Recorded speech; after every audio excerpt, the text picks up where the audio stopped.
Hello and welcome to this 9th day of MIAMAFV, where we talk about how developer exclusives killed sports video games. It's red panty night when you decide to fight me, yeah? Have you ever? No, I've never! I'm not surprised, motherfuckers. I'm gay.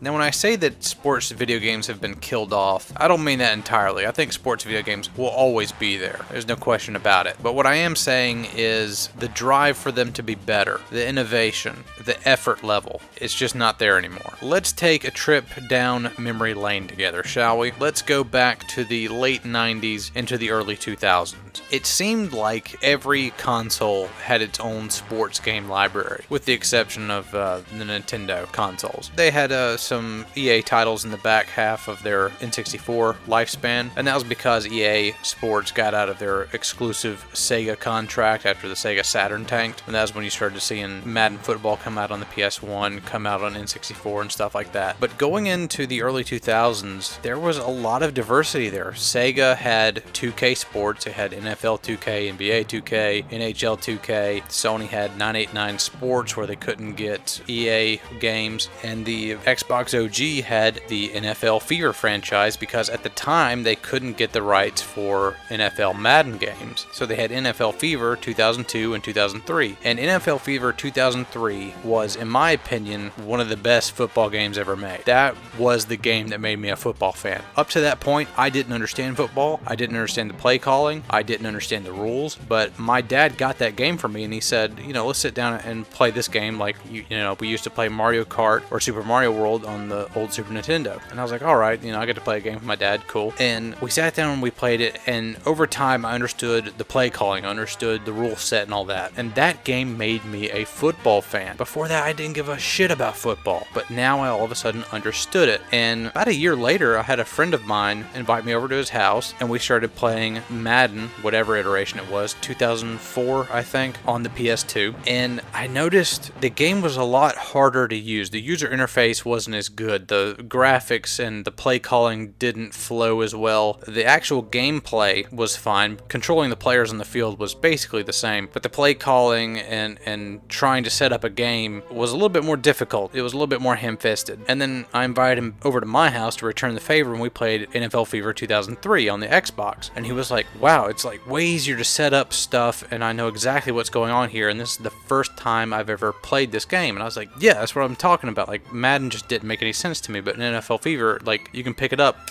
like that. And it was this sort of competition between proprietary developers for the same type of game, essentially. You had Madden, you had NFL Fever, you had NFL 2K, and later Madden would come to the Xbox OG, but it didn't have Xbox Live support. Still, the only thing that had Xbox Live support was NFL Fever. And later you'd get NFL 2K, Madden would finally get Xbox Live support later in the Xbox OG's run, and NFL Fever just kind of went by the wayside. And before long, NFL games were exclusively produced by EA. Major League Baseball games were a bit of a different story. 989 Sports still competed with them. 2K Sports with Sega support still competed with them. But eventually 989 Sports went by the wayside and it was just EA. EA has always had sort of a de facto monopoly on FIFA games too. NHL games, they've kind of dwindled in popularity. NHL games were really popular during the 90s. That's when you had the Mighty Ducks movies, stuff like that. Over time though, they just kind of fizzled out. NBA video games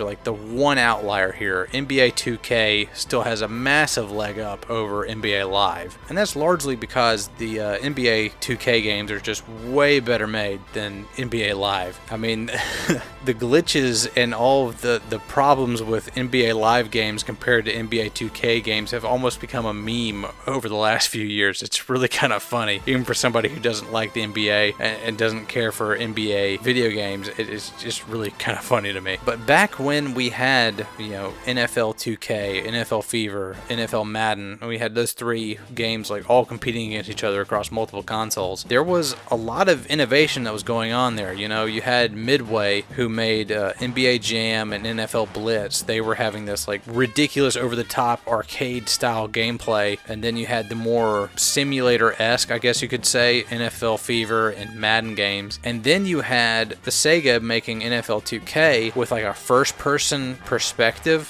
when you would play. That was an option that you could have that was like really kind of cool. Totally useless, hard to tell what was going on, but fun to play as. But as Madden got an exclusive contract, you saw the effort level and the quality just kind of dwindled down. At that point, it really was the same game every year. And when they did change the engine, it was usually for the worst. When they did a total overhaul of the game, it was usually for the worst. It never made the game better than its previous iteration. When it was an improvement, it was merely catching up to what it was 2 or 3 years ago. And I don't think there is any better example of how developer exclusives killed a sports game franchise than with NASCAR racing games. And NASCAR racing games have a fairly long history, and they go back pretty far, made by several different producers. But by the time the late 90s roll around, we basically have EA making a whole iteration of NASCAR games: NASCAR Chase for the Cup, NASCAR Heat, NASCAR 09. They just keep giving it different names like every single year. And then there is Papyrus, who make NASCAR Racing 2K3, 2K2, NASCAR Racing 2, NASCAR Racing 3 back in the 90s. And Papyrus basically has a chokehold on the PC side of things. With most sports games, they're pretty much totally focused on consoles. That's their main market. With NASCAR and other racing games, there is a big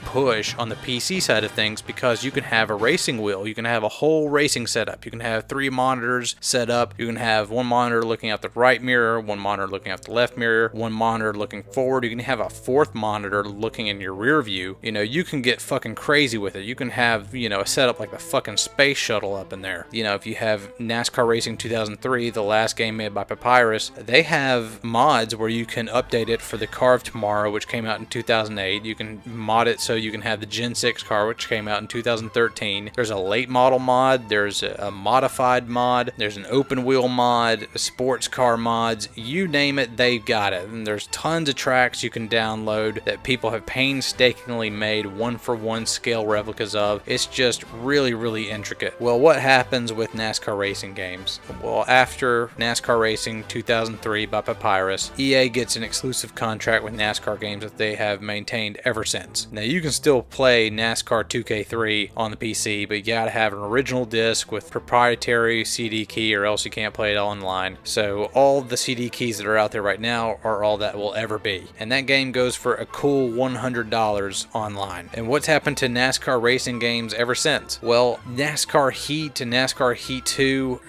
kind of hit and miss. I've sat down and played them. NASCAR Heat 2, man, it doesn't feel like a racing game. It feels like an arcade game. If you ever sat down and you played Daytona Racing USA, the 90s arcade game, that's what it feels like. You know, I think the last good EA NASCAR game was NASCAR 2005 Chase for the Cup. That was a really fun game. They obviously put a lot of time and effort from it, where you start off in the modified series, you work your way up through trucks and then to the Busch series and then the Nextel Cup series. That was really cool. And the other thing was they put a lot of time and effort into the fantasy tracks. The fantasy tracks were actually modeled after real life short tracks all across America. You had Dodge Stadium, which was basically Bowman Gray Stadium. You had Levi Strauss Raceway, which was basically Concord Motorsports Park. You had Red Ball Raceway, that was Mansfield Motorsports Park. And kind of in a throwback to the 90s, you could race the modifieds at Watkins Glen like they did a couple times back in the 90s. You could race the trucks there at Watkins Glen like they used to. I thought that was a really cool shout out to the way NASCAR kind of used to be. And after that, you never got anything quite like that. You never got this focus on the lower divisions or the short tracks, the local short tracks all across America. You never got those sort of shout outs anymore. And then everything about the NASCAR franchise for EA just kind of dwindled out. It wasn't important anymore.